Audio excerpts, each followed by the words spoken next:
Bonsoir, c'est Docteur Farr avec vous. Est-ce que vous m'entendez? Oui. Bonsoir. Oui, C'est docteur. Docteur Farr avec vous. Est-ce que vous m'entendez? Oui, professeur. Oui. Donc, bonsoir. Je remplace Docteur Sili pour le cours d'obésité. Je vais faire mon deuxième cours, les complications chroniques. Et je vais entamer le troisième cours, le traitement du diabète sucré. Et comme ça, on terminera avec la diabétologie. D'accord?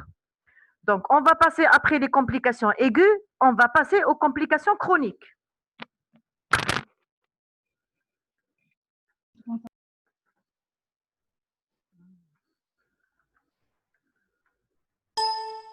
Donc, l'évolution, bon, ces complications chroniques, j'annonce la couleur dès maintenant, qu'ils peuvent, chez un diabétique de type 2, révéler un diabète.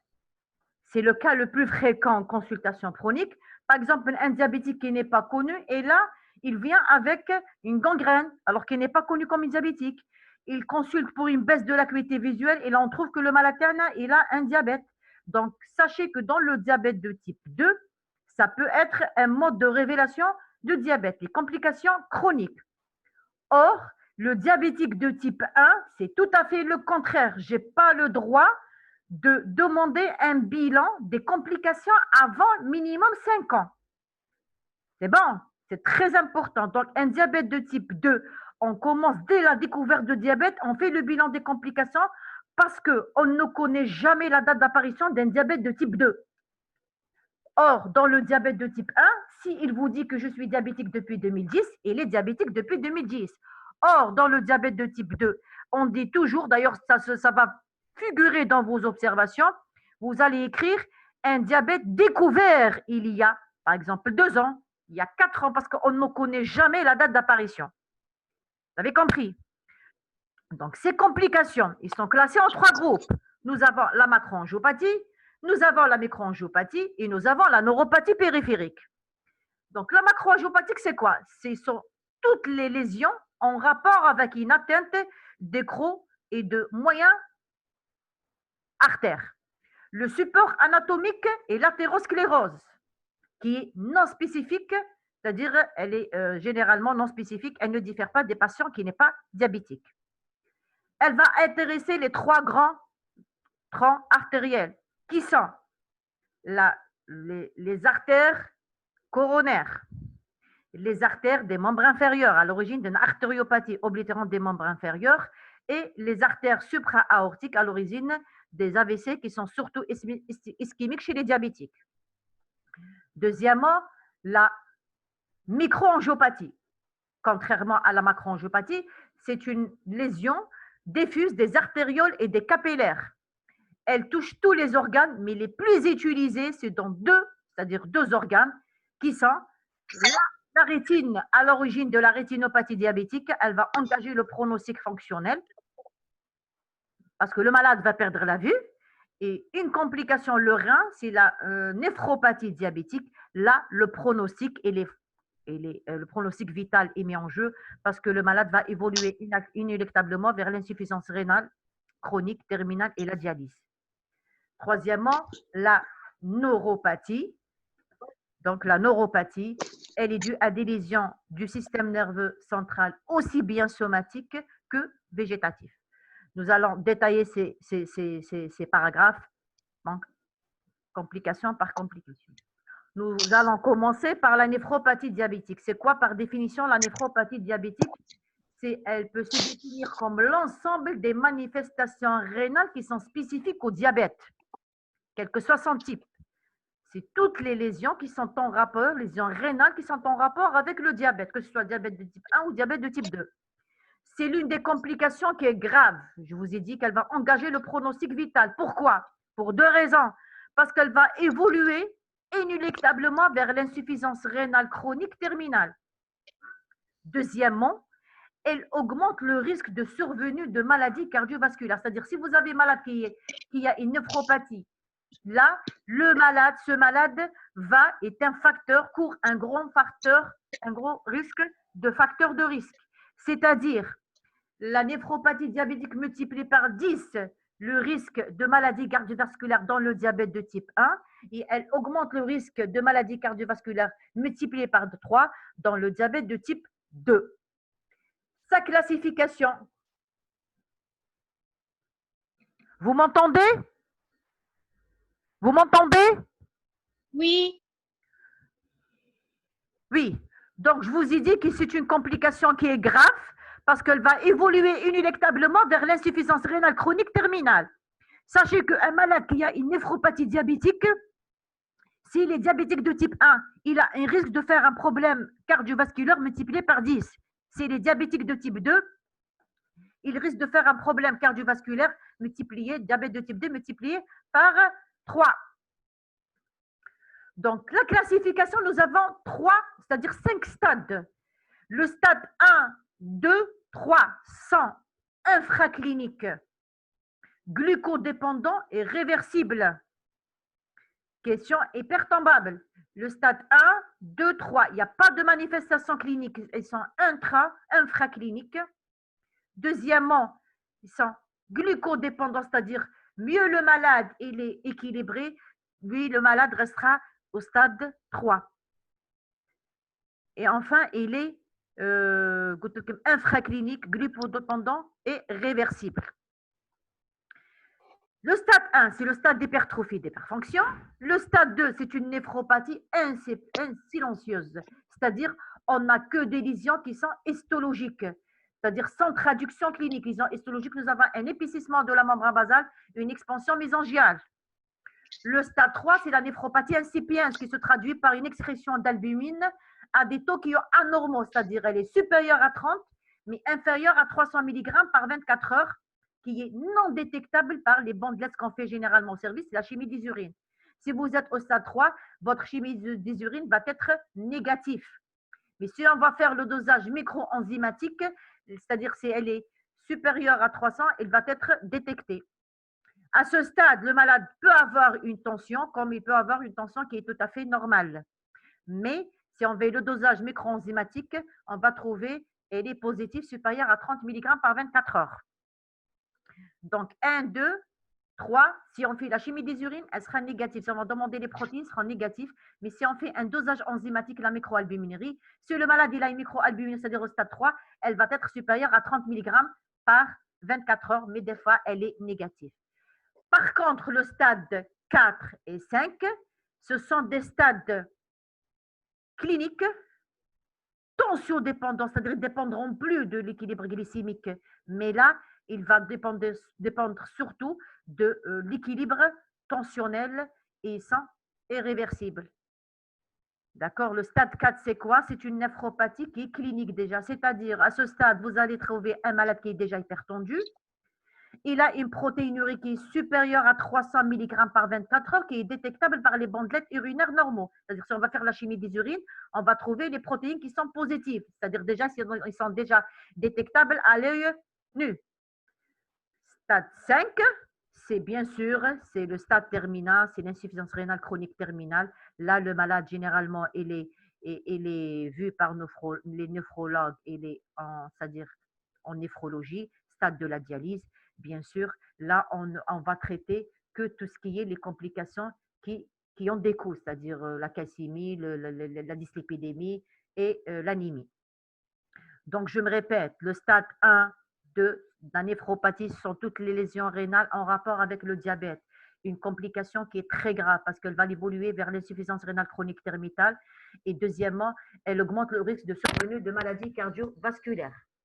Classification 5, le stade 1, 2, 3, c'est une classification infraclinique, glycodépendant et réversible.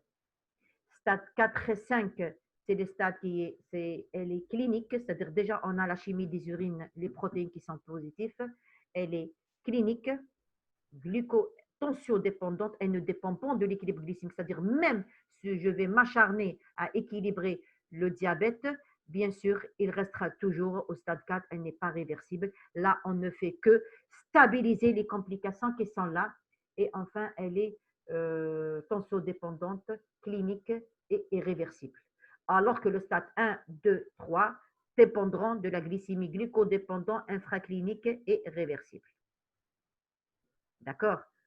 Bien sûr, pour confirmer la néphropathie, je le dis à chaque cours, toujours éliminer une insuffisance, un ECBE, c'est-à-dire le malade ne présente pas une infection urinaire. Tout le monde sait qu'au cours de l'infection, nous avons des protéines qui sont positives. Et à l'écart d'un déséquilibre aigu. Par exemple, ce n'est pas le malade, il est hospitalisé pour une cétose diabétique que je vais m'acharner à dire que le malade, il a une microalbuminurie avec des protéines qui sont positives. D'accord? Toujours rechercher une microalbe à distance d'un déséquilibre aigu et après avoir éliminé une infection urinaire. Et pour la confirmer, il faut 2 dosages successifs. D'accord? Je passerai au traitement de la néphropathie diabétique.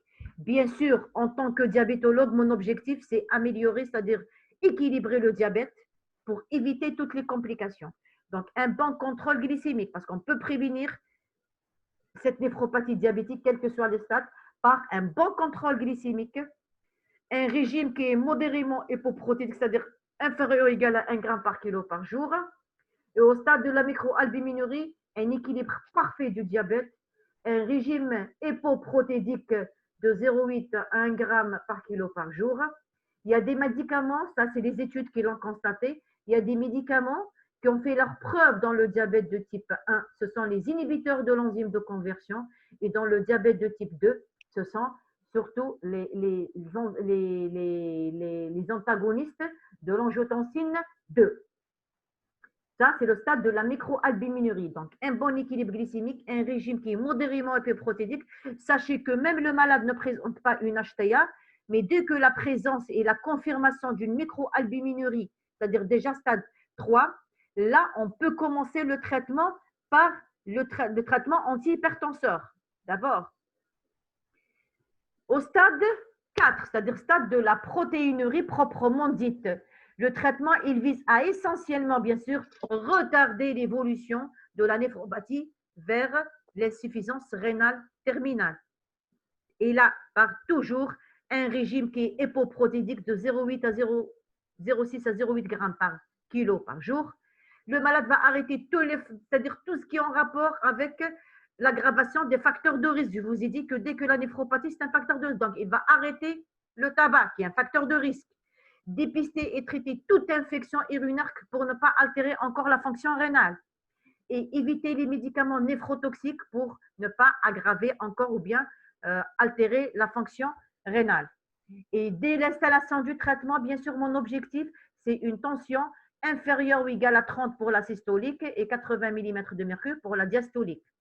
Et je me répète encore que les EEC sont indiqués surtout dans le diabète de type 1 et les antagonistes angiotenseurs 2 sont pour le diabète de type 2. Ça, ce sont les études qui ont été faites. Ça, j'ai terminé avec la néphropathie diabétique qui conditionne le pronostic vital. On va passer à la rétinopathie diabétique qui, elle aussi, c'est une complication microangiopathique. C'est une complication dont la fréquence est étroitement corrélée au degré d'équilibre glycémique et la durée d'évolution du diabète. C'est-à-dire, plus le malade il est ancien, plus le diabète il date de longue date, plus le malade il est déséquilibré, plus mon malade fera une complication de la rétinopathie diabétique. Là, le pronostic il est fonctionnel parce que c'est la première cause de cécité chez les diabétiques. Cliniquement, elle veut se manifester par quoi? Premièrement, elle se traduit par une baisse de l'acuité visuelle. Je vous ai dit tout à l'heure qu'on peut avoir un malade qui est normal, mais tout à coup, il commence à avoir une baisse de l'acuité visuelle. Il va voir son ophtalmologue. Là, monsieur, vous êtes diabétique alors qu'il n'est même pas connu comme étant diabétique. Deuxièmement, une atteinte de la vision des couleurs. Troisièmement, l'examen repose sur quoi? Sur le fond d'œil. Généralement, on voit nos malades faire un fond d'œil et complété par l'angiographie. Et là, on aura les différents stades de la rétinopathie diabétique. Nous avons deux grands stades. La rétinopathie diabétique non proliférante, c'est-à-dire le stade de début. À ce stade, on fait tout pour que le malade ne passe pas au deuxième stade, c'est-à-dire plus grave, qui est la rétinopathie diabétique proliférante. Au stade de la rétinopathie diabétique non proliférante, stade de début, l'ophtalmologue nous répond, le malade présente des micro-anévrismes ou bien des micro-exudats ou bien des petites hémorragies rétiniennes. Là, je saurai comment malade il a une rétinopathie débutante. Là, je ferai tout, renforcer l'équilibre glycémique, un meilleur équilibre pour ne pas passer au stade 4, stade plutôt de la rétinopathie diabétique proliférante. Au stade, malheureusement, de la rétinopathie diabétique proliférante, le malade, c'est-à-dire l'ophtalmologue vous dit soit que le malade il a des néovésopapillaires ou rétiniens, soit qu'il a des hémorragies pré-rétiniennes ou du vitré, soit un décollement de la rétine. Sachez que l'installation de la rétinopathie, c'est une des indications de l'insulinothérapie. C'est-à-dire, si j'ai un malade qui est sous antidiabétiques oraux, nous allons voir ça dans le cours traitement. Et si le malade est sous ADO et le fond de TO est pathologique, là, je serai obligé de passer à l'insuline, avoir un meilleur équilibre glycémique et notamment pour, c'est-à-dire stabiliser parce que il n'y a pas de, on ne peut pas être réversible, on ne fait que stabiliser les complications. Sachez que certains auteurs individualisent un stade intermédiaire entre la rétinopathie diabétique proliférante et non proliférante, qui est la pré-proliférante, mais généralement, c'est les deux stades avec qui on travaille. Donc, c'est la rétinopathie diabétique non proliférante et la rétinopathie diabétique proliférante. C'est quoi le traitement? Je venais de vous dire qu'un équilibre diabétique, équilibrez votre diabète. Dès qu'on équilibre le diabète, on fait retarder l'apparition d'une rétinopathie diabétique, mais si elle est là, on va la ralentir l'aggravation d'une rétinopathie déjà installée. Sachez qu'il faut s'acharner également à équilibrer la tension parce que on peut avoir l'HTA, elle favorise l'évolution vers une forme plus grave. Et on a des traitements qui sont purement ophtalmologiques, c'est-à-dire soit qu'on fait généralement le laser, ou bien si le malade présente par exemple une cataracte, là, ce sera la chirurgie. Mais le premier traitement de la microangiopathie, tout est en rapport avec l'équilibre glycémique. Est-ce que vous avez compris? Je passe.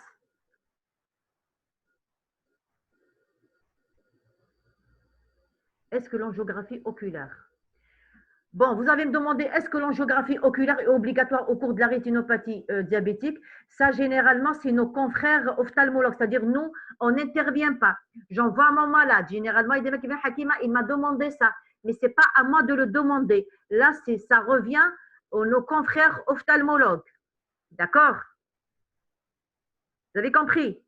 Donc, l'angiographie, je vous dis qu'elle est obligatoire ou non, ce n'est pas à moi de le demander. C'est généralement, c'est en fonction de ce qu'il trouve l'ophtalmologue et qu'il commence à dire est-ce que ce malade est candidat à une angiographie ou non. Donc, je passerai à la deuxième, à la macroangiopathie. Après avoir terminé avec la micro, je passerai à la macroangiopathie. Donc, on a dit qu'elle touche les trois gros troncs artériels, l'insuffisance coronaire. Donc là, on va voir les circonstances des dévoites qui sont variées. Soit que le malade a l'origine d'un angor d'effort ou bien de repos, soit que c'est des symptômes qui sont atypiques. Je vous ai dit hier qu'au cours d'une cétose, s'il vous plaît, et je le répète, n'oubliez pas de faire un ECG, surtout si vous avez un diabétique de type 2. Même cétose inaugurale chez un diabète de type 2, vous êtes obligé de faire un ECG parce que possible que c'est un EDM qui a, c'est-à-dire c'est un EDM qui a révélé ce diabète. D'accord? Donc, symptômes atypiques. J'excès, c'est-à-dire j'agis par excès que par défaut. Je ne perds rien. Faire un ECG, je ne perds rien. Soit le malade présente des palpitations, soit mon malade présente une dyspnée d'effort, soit le malade il a une gêne thoracique, soit qu'il a une asynie inexpliquée. Là, monsieur, allez faire un ECG ou là, vous avez fait un avis de cardio. Si le cardiologue me dit qu'il n'y a rien, on pensera à autre chose. Mais toujours, le premier à éliminer, c'est le problème cardiaque. Deuxièmement, elle peut se traduire d'emblée par un infarctus de myocarde. Donc, l'insuffisance coronaire directement un EDM. Troisième cause de découverte, c'est-à-dire troisième variété. On peut trouver dans un tiers des cas, l'ischémie, elle est découverte systématiquement à l'occasion d'un bilan systématique. Par exemple, bon, c'est le jour du bilan annuel. La prochaine fois, vous faites un ECG. Et là, malheureusement, du fait de la neuropathie, c'est-à-dire baisse du seuil de la douleur, le malade, ce n'est pas comme un sujet normal. Il peut faire un EDM qui est non douloureux. Et là, je demande un ECG. Je trouve que le malade, il a déjà fait un EDM, qu'il a un farci, qu'il a des anti-QS et tout. D'accord? C'est pour ça que je vous dis que le CG, il est systématique et même en consultation de routine. Dans certains cas, c'est un déséquilibre de diabète qui vient révéler la cardio-ischémique. Ce que je vous ai dit tout à l'heure, au cours d'une cétose, pensez à faire un ECG. Et la variété, la dernière, généralement, c'est à l'occasion d'un EDM, c'est-à-dire, ce que je vous ai dit au début, qu'on peut trouver, c'est-à-dire, on peut découvrir un diabète au stade des complications.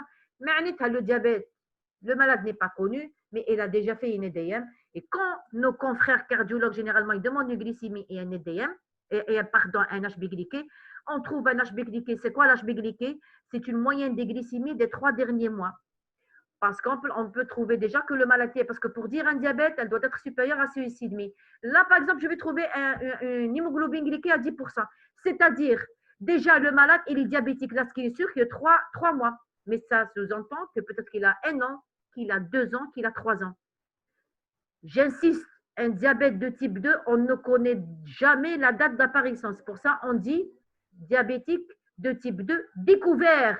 Il y a par exemple 2 ans, 1 an. On ne connaît jamais la date d'apparition. Et c'est pour ça qu'on peut découvrir les diabétiques au stade de complications. Et dès la découverte de diabète, je dois faire tout un bilan des complications. J'insiste sur ça. Je passe. Le dépistage qui est systématique chez les patients à haut risque coronarien. C'est-à-dire que je ne vais pas m'amuser à faire un bilan chez tous les malades ou la pousser l'exploration. Par contre, il est faisable lorsque le malade est diabétique et en plus il a des antécédents familiaux de cardiopathie ischémique. Là, c'est-à-dire le malade, il a des facteurs de risque familiaux. Soit mon malade, il est diabétique supérieur à 30 ans et dans la durée de diabète est supérieure à 10 ans. Est-ce que pour vous, c'est valable pour un diabète de type 1 ou un diabète de type 2? Si vous avez compris, vous me répondez. Est-ce que diabète de type 1 ou la diabète de type 2? Hein? C'est le diabète de type 1, parce que je vous ai dit que pour le diabète de type 2, j'attends pas 10 ans d'évolution. Très bien. C'est le diabète de type 1. Merci Yasmine. C'est le diabète de type 1, parce que le diabète de type 2, ce n'est pas valable. Parce que dès la découverte du diabète, je dois faire le bilan cardiaque.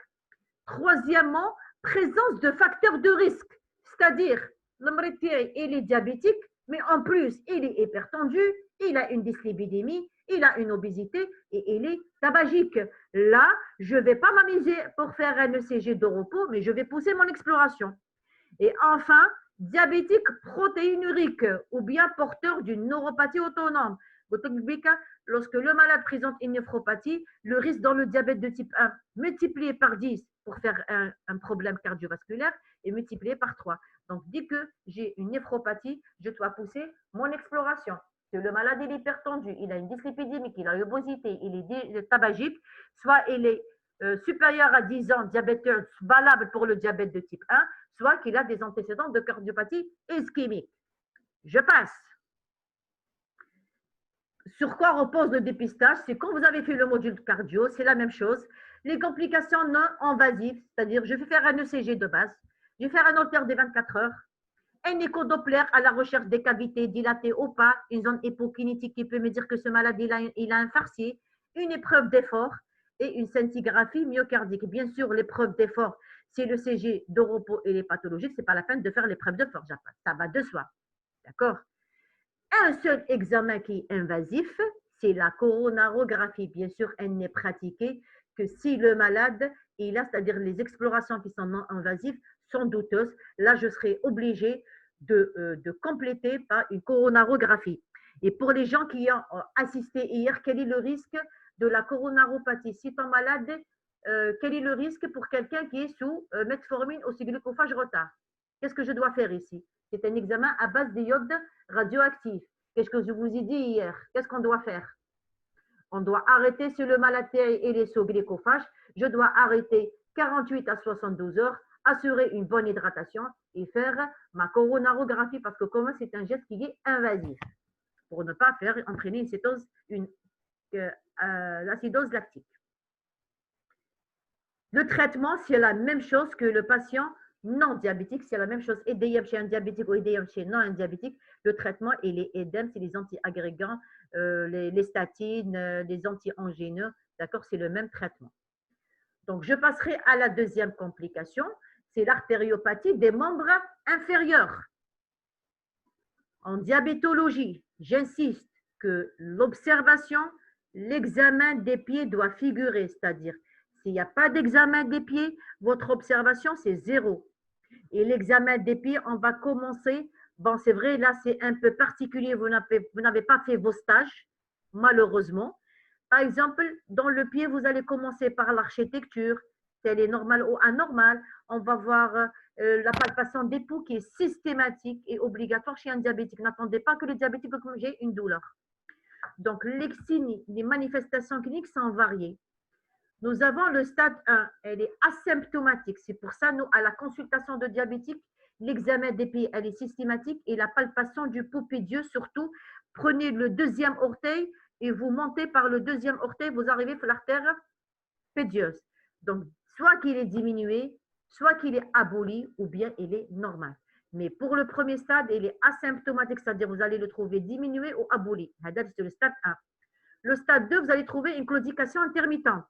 Claudication intermittente, vous avez fait la cardio, c'est une douleur qui apparaît au repos au niveau du mollet, plutôt à la marche, et qui va disparaître après repos et qui reprend après la marche. Stade 3, c'est les douleurs de décubitus. Et le stade 4, c'est malheureusement, c'est les complications, ce sont les troubles trophiques. Le diagnostic repose sur quoi? Il repose, comme toujours, on est des cliniciens, on doit d'abord faire une palpation du pouls, et la recherche d'une abolition du pouls. Deuxièmement, je peux demander une radiographie standard du pied. Là, je peux trouver une médiacalcose. C'est quoi la médiacalcose? C'est le pied, c'est comme si l'artère, c'est comme si on a pris la craie et on a dessiné. C'est la dénervation de l'artère sympathique. C'était une médiacalcose. Médiacalcose sur l'artère qui est rigide et elle apparaît à la radio standard comme un trait blanc. C'est comme si on a pris de la craie et on a dessiné le trajet de l'artère. C'est ça la médiacalcose. C'est le stade de début.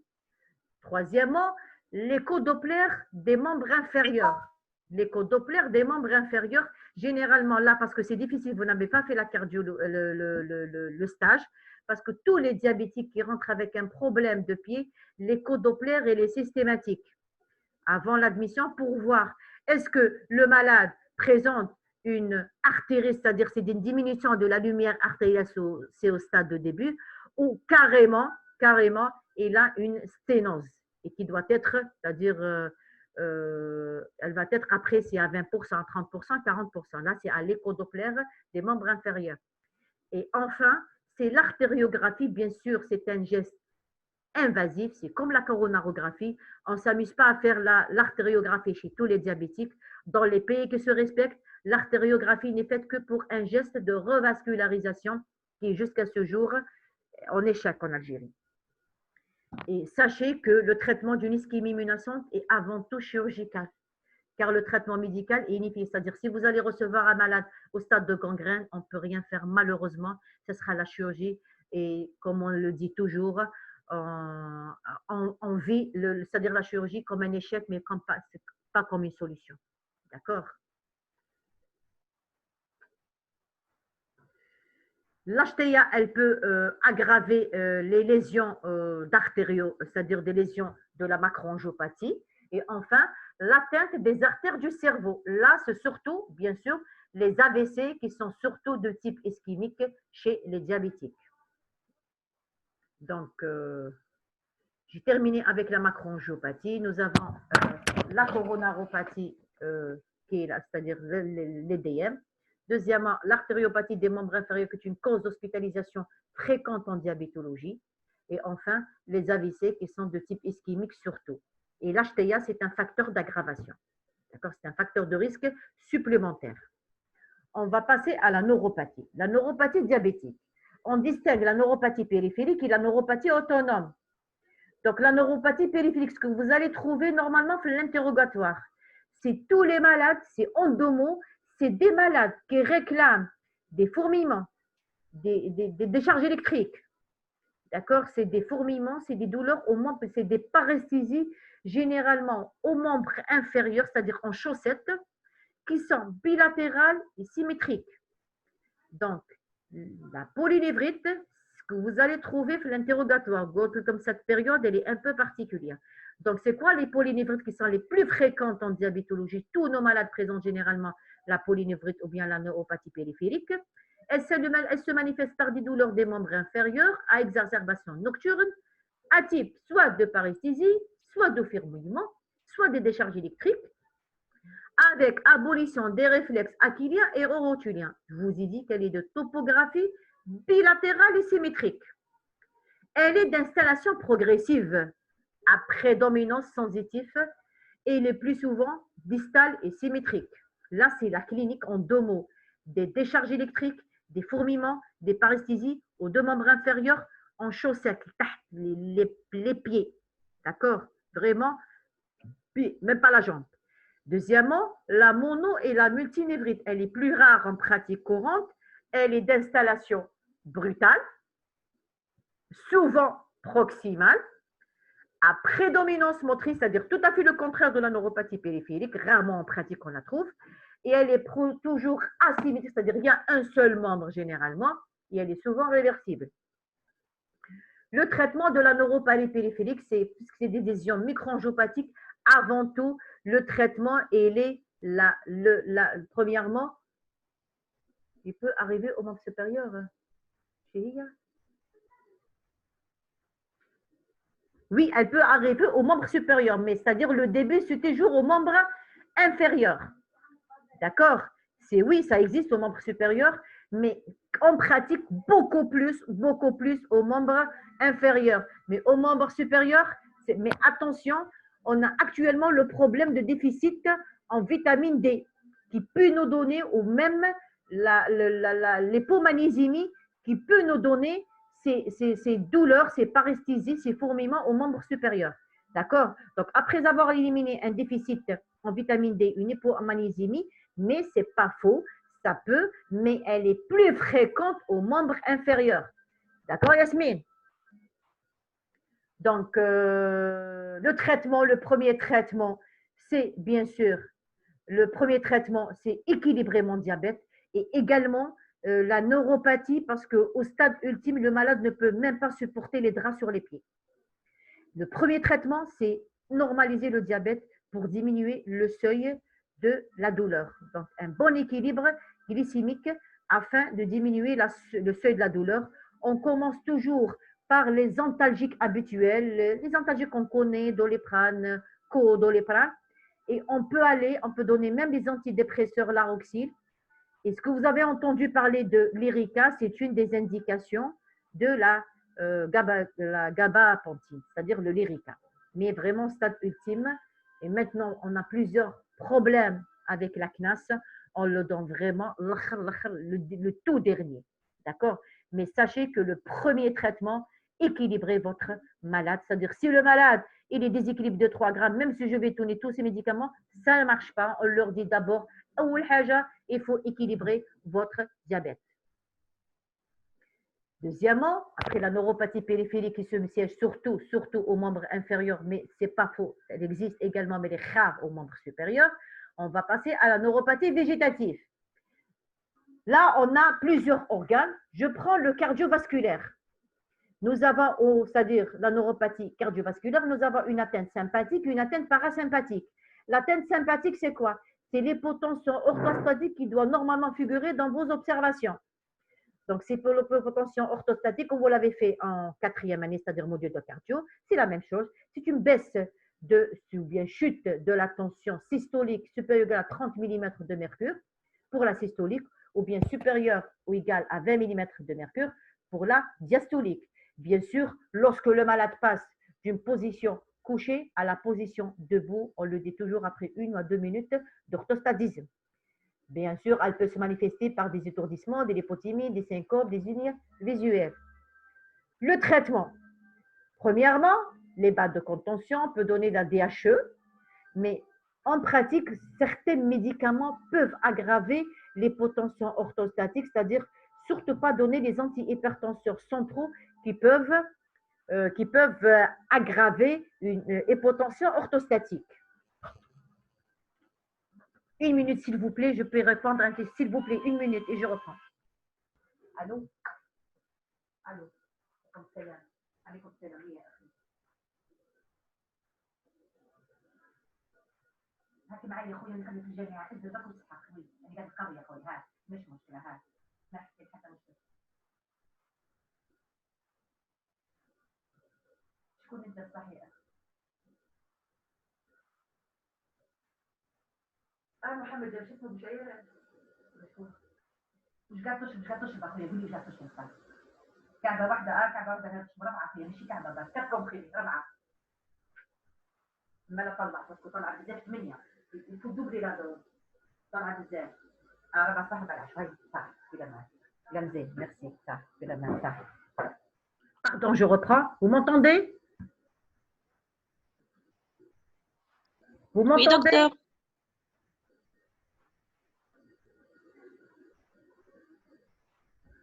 Vous m'entendez?